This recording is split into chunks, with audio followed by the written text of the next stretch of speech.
نبی پاک صلی اللہ تعالی علیہ وسلم نے فرمایا بلا وجہ کا غیظ و غضب ایمان کو اس طرح خراب کر دیتا ہے جس طرح ایلوا شہد کو نہیں خراب کر دیتا، اس کو کڑوا نہیں کر دیتا، اس طرح بلا وجہ کا غصہ ایمان کو خراب کر دیتا ہے۔ ہر وقت کا جاہ و جلال ٹھیک نہیں، ہر وقت کی ناراضگی ٹھیک۔ کچھ لوگ ناراض رہتے ہیں، اور اگر آپ ناراض نہ ہو تو چونکہ ہم رہتے ہیں ناراض لوگوں کے درمیان، لہذا ہم نے بھی ناراض ہی رہنا شروع کر دیا۔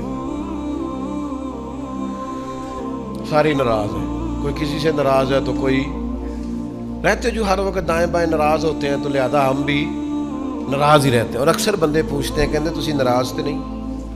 ہر وقت کوئی ناراض نہیں ہوتا، ہم رہتے ہیں ناراض۔ وہ حضرت خواجہ نظام الدین محبوب الہی سلطان المشائخ محبوب المشائخ حضرت خواجہ نظام کے پاس ان کا ایک عقیدت مند آیا، اس نے کہا حضور بس ہو گئی ہے، اب جو